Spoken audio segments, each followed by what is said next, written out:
नमस्कार दोस्तों, स्वागत करता हूं एक बार पुनः आपकी अपने पसंदीदा यूट्यूब चैनल हमारी परीक्षा में। मैं हूं सुशील यादव और आपके लिए लेकर आया हूं मैं करंट अफेयर के लिए वह महत्वपूर्ण 10 प्रश्न जो यहां पर एनटीपीसी के लिए कारगर सिद्ध होने वाले होंगे, ग्रुप डी के लिए कारगर सिद्ध होने वाले होंगे, उत्तर प्रदेश दरोगा भर्ती के लिए कारगर सिद्ध होने वाले होंगे और उसके अलावा हम कह सकते हैं जेल वार्डन आदि के लिए और दिल्ली पुलिस के लिए तो बेहद ही संजीवनी का यह काम कर रहे होंगे। आज के जो प्रश्न होंगे आप सभी जानते हैं, आप इसको हमारी परीक्षा पर देखने का काम कर रहे हैं और मैं सुशील यादव एक बार पुनः ज़्यादा समय ज़ाया ना करते हुए आपको लेकर आता हूं यहाँ पर जहाँ पर लिखा हुआ है वेलकम टू हमारी परीक्षा। यानी हमारी परीक्षा के बारे में आप इसको सिर्फ इतना करिएगा कि आप इस हमारी परीक्षा को शेयर कर लीजिएगा, यानी कि वीडियो को शेयर कीजिएगा। उसके अलावा हम कह सकते हैं कि सब्सक्राइब कीजिएगा चैनल को और ज़्यादा से ज़्यादा लोगों तक, अपने भाइयों तक, अपने बहनों तक, अपने मित्रों तक, यहाँ पर अपने सखा तक इस वीडियो को पहुँचाने की कृपा कीजिएगा। सिर्फ आपसे मैं उतना ही मांगता हूँ। तो चलिए प्यारे दोस्तों, ज़्यादा समय ज़ाया ना करते हुए आते हैं आज के पहले प्रश्न पर।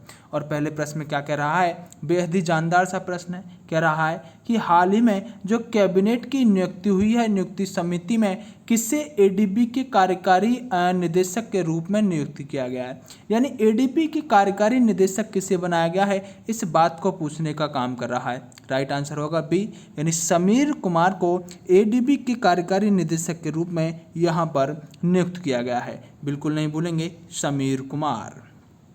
उसके बाद आगे आते हैं और आगे देखते हैं क्या आपसे प्रश्न पूछ रहा है। दूसरे प्रश्न पूछ रहा है कि हाल ही में किस यानी कौन सा देश ऐसा है, यानी कि यह प्रश्न मैं आपसे पहले भी डिस्कस कर चुका हूं, फिर से एक बार रिवाइज करा रहा हूं।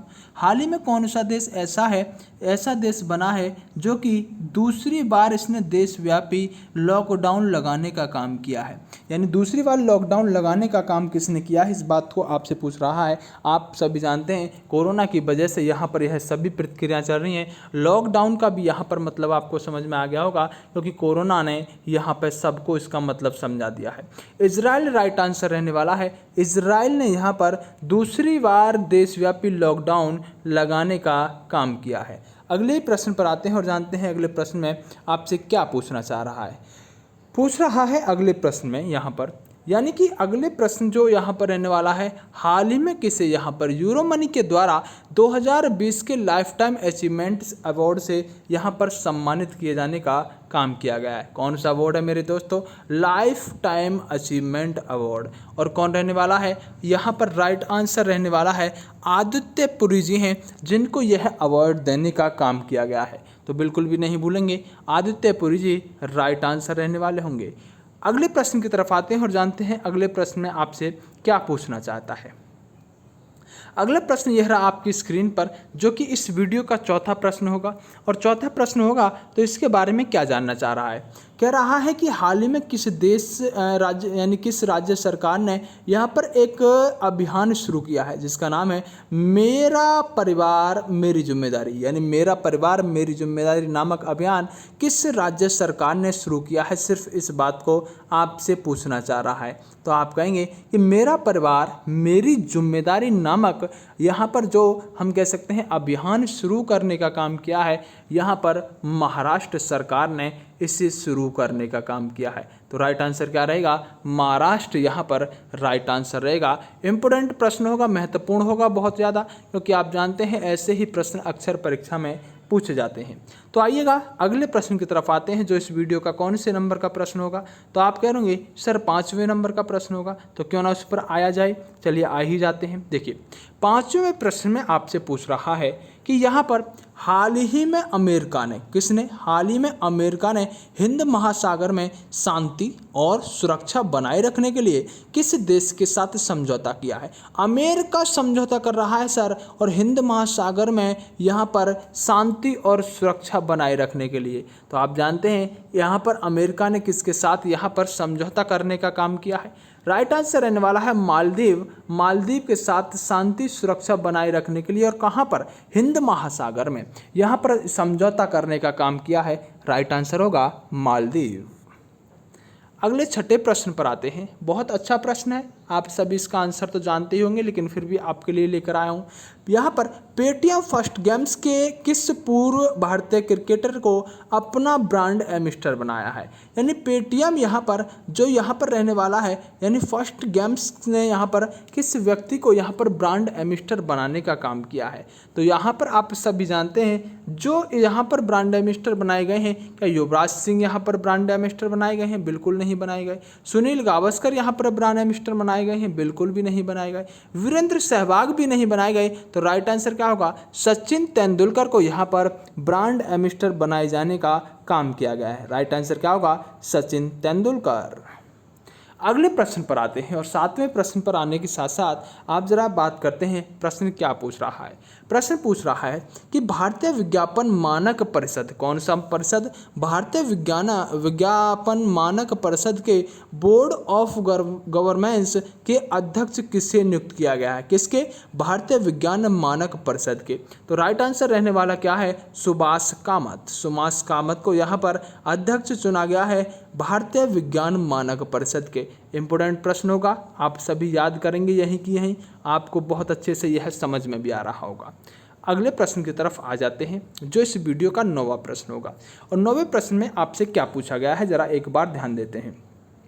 9वें प्रश्न पूछ रहा है कि एशियाई विकास बैंक ने वित्त वर्ष 2020-21 के लिए भारत की जीडीपी को यहाँ पर कितना संकुचन का अनुमान लगाया है? यानी भारतीय जीडीपी के बारे में 2020-21 के बारे में, और किसने? हम कह सकते हैं कि एशियाई विकास बैंक ने 2020-21 के यहाँ पर जो वित्तीय वर्ष रहेगा उसमें कितना अनुमान लगाने का काम किया है? राइट आंसर होगा 9% यहाँ पर एशियाई विकास बैंक ने अनुमान लगाया है भारतीय जीडीपी के संकुचन के बारे में। मेरे प्यारे दोस्तों, एक बार चैनल के यहाँ पर सभी इस वीडियो को पहले शेयर करेंगे, वीडियो को लाइक करेंगे, चैनल को सब्सक्राइब जरूर कर दीजिएगा और यहाँ पर सिर्फ थोड़ा सा योगदान अपना देते रहिएगा प्यारे दोस्तों।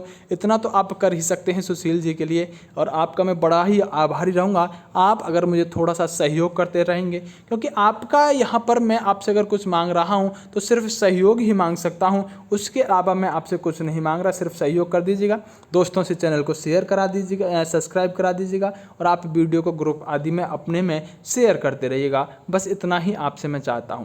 चलिए अगले वीडियो पे आते हैं और अगले वीडियो में जानना चाहते हैं 9वां यानी अंतिम वीडियो यानी कि अंतिम प्रश्न जो रहने वाला है।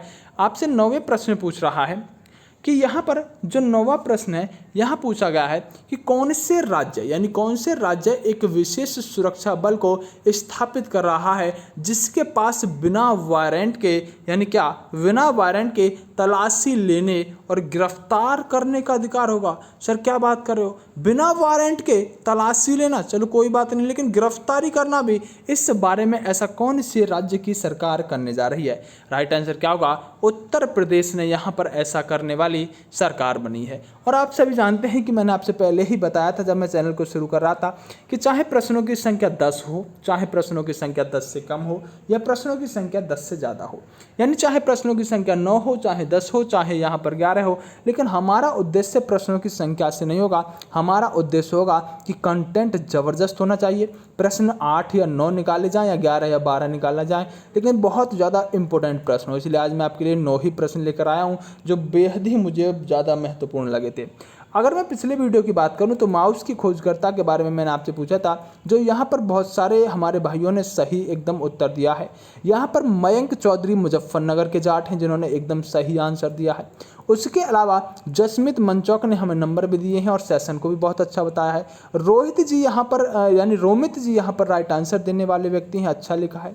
उसके अलावा विकास भगवत कट्टर हिंदू भी हमें सहयोग दे रहे हैं, बहुत बहुत धन्यवाद। और इसके अलावा हम कह सकते हैं गौरव कुमार ने इसके बारे में बहुत डिटेल से लिखा है, सब कुछ कंप्यूटर के बारे में बताया है, बहुत अच्छा गौरव कुमार ने लिखा है। उसके अलावा भी अगर हम बात करें विपिन यादव जी ने सही आंसर बताया है। विनय कुमार जी सपोर्ट कर रहे हैं। उमेश तंवर जी ने एकदम सही आंसर बताया है। उमेश तंवर जी के अलावा हम करण जादव जिन्होंने 1960 के बारे में बहुत डिटेल से लिखने का काम किया है, उनका भी बहुत बहुत धन्यवाद। उसके अलावा भी अगर हम बात करें तो निशांत शर्मा ने मेरठ से यहाँ पर बहुत अच्छा लिखा है। उसके अलावा हम कह सकते हैं कि बहुत से लोग हैं जैसे कि अमित जी हमें जो नो डाउट एकेडमी के नाम से लिख रहे हैं, ध्रुव जादव जो लगातार सही उत्तर देते आ रहे हैं, सभी का यहाँ पर बहुत बहुत धन्यवाद। इसी तरह से आप प्रश्नों के उत्तर देते रहेंगे। और आज का प्रश्न मैं आपसे पूछ कर जा रहा हूँ। जो आज का प्रश्न होगा बेहद महत्वपूर्ण होगा, लिख कर नहीं लाया हूँ लेकिन वर्बल ही आपसे पूछ कर जाता हूँ। आज के प्रश्न में आप मुझे सिर्फ इतना बताइएगा कि भारत के अंदर वर्तमान में कितने राज्य और कितने केंद्र शासित प्रदेश हैं। यानी वर्तमान स्थिति को अगर देखें तो भारत में कितने यहाँ पर राज्य और कितने केंद्र शासित प्रदेश हैं, सिर्फ यह प्रश्न आपको बताना होगा। तो नमस्कार दोस्तों, मैं आपसे अगली वीडियो में इसके उत्तर के साथ मिलूंगा। और कमेंट करिएगा राइट आंसर आप दे पाते हैं या नहीं दे पाते, क्योंकि परीक्षा में बहुत ईजी सा प्रश्न है, लेकिन आप इससे गलत भी कर सकते हैं क्योंकि आप जानते हैं कि यहाँ पर फेरबदल की गई है। तो अगले वीडियो में जब भी मिलूंगा इस आंसर की आपसे अपेक्षा करूंगा। नमस्कार, मिलते हैं अगली वीडियो में। Best of luck.